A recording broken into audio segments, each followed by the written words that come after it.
I've been procrastinating and just continually doing office work to not have to tackle these cabinet doors right now. I took my kids to the bus stop this morning and it is blustery, it's snowy, it's windy, and it's cold, and winter has officially hit with a bang. But I'm at a nice breaking point up there. I have scheduled the rest of today to swap out these doors, make this video number 2 in our series with Dendra doors. And well, as the saying goes, there ain't nothing to it but to do it.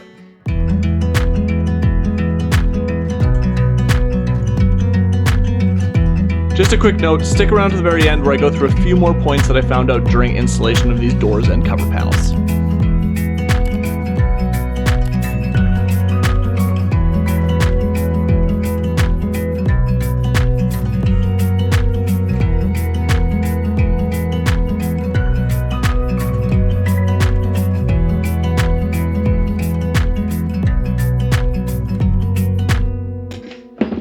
It's not often I find myself taking apart IKEA kitchens.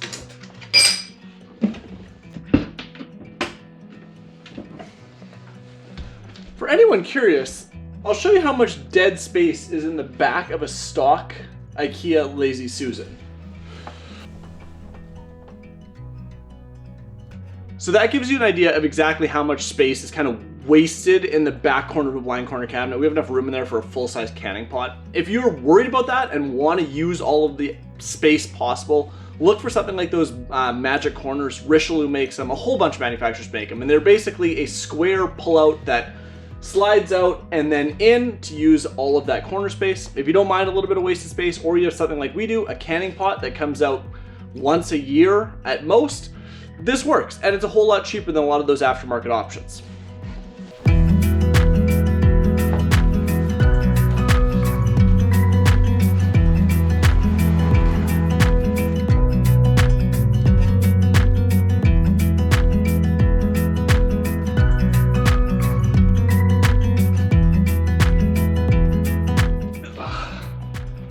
Well, I've made a mess of my entire main floor.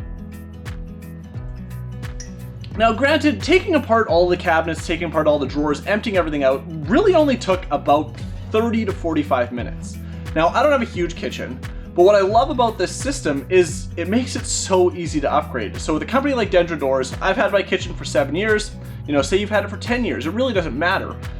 And you're just not happy with the color, or maybe you've loved it all the way along, but it's just time for an update, but you don't really need to renovate your whole system. Pull all your door fronts off, pull out your cover panels, and now we can start getting ready to put an entirely new aesthetic in this kitchen without having to spend all of the money to completely renovate the space.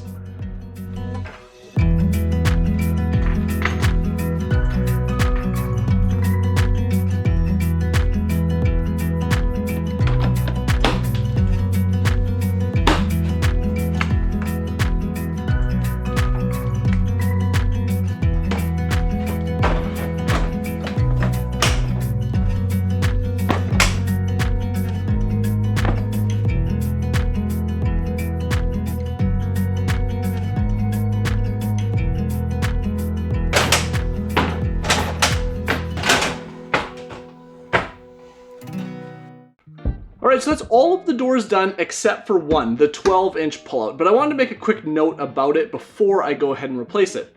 And that is drilling out the holes. One of the benefits with going like custom aftermarket doors is that you don't need to have the holes pre-drilled out. So in this case, I selected no holes, which means I don't need these little plastic tabbies to cover that ugliness in the back side of the door.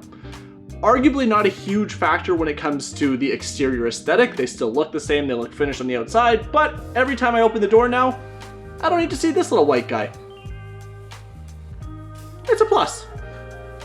IKEA does include a measurement piece that makes marking out these holes far easier. However, I don't have mine anymore, so a combination square is going to have to do the trick.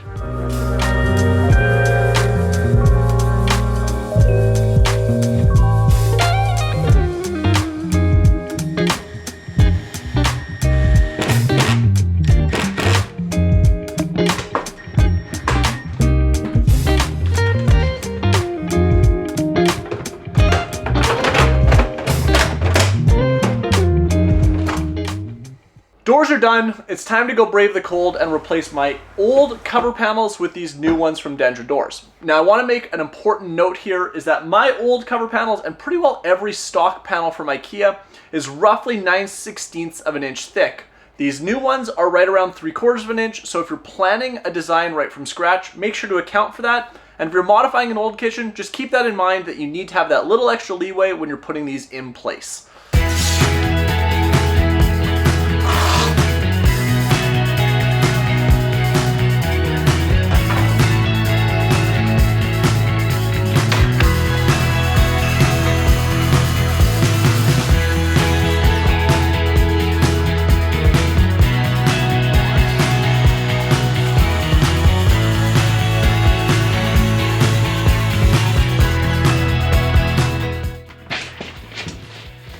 So as you probably expected, MDF centered these panels. It cut really smoothly. You'll notice I scored it the first time, then all the way through. Let's pull this track off and see if we had any chipping of the laminate face itself.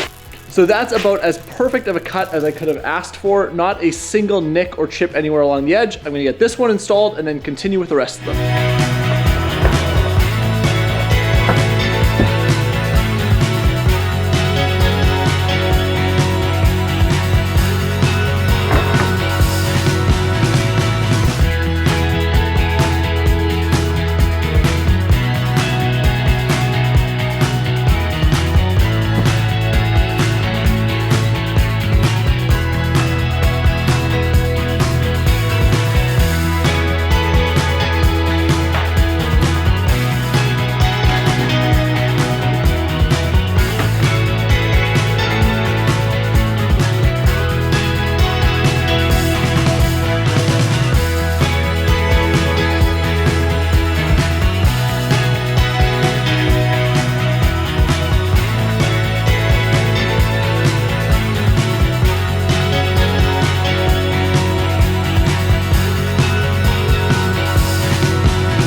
Before I get into the final reveal, there's a couple more points that I want to discuss that I found out while installing Dendra's doors and cover panels.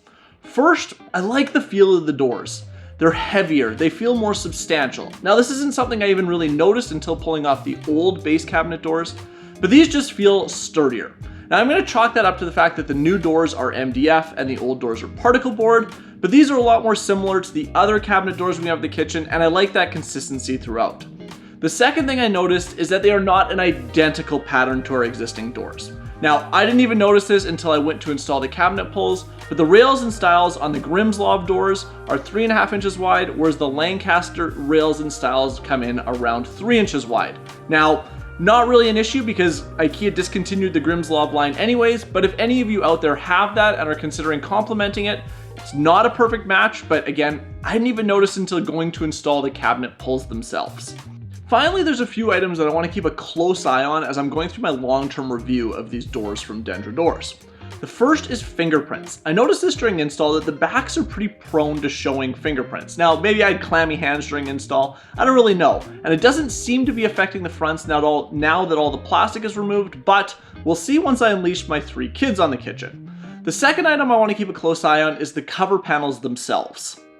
Unlike IKEA, the cover panels from Dendra doors have a laminate edge identical to their doors. It is finished well and very clean, but it is somewhat of a harsh transition from the front to back side of the panel. Most of IKEA's panels are finished with a rounded or beveled edge, giving the appearance of a smoother transition.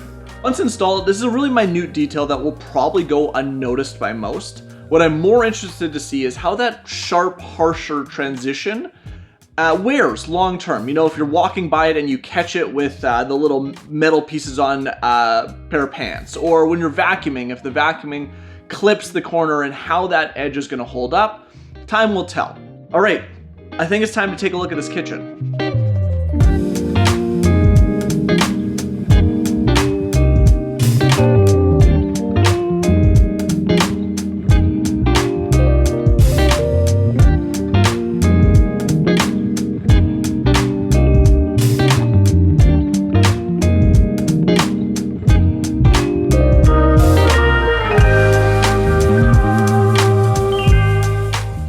Well, that wraps up video number 2 with Dendra doors. However, this is not the last of our collaboration. I will be coming back in about 6 months' time to give a long-term review on this kitchen and how it's held up to the everyday wear and tear that my family is going to throw at it.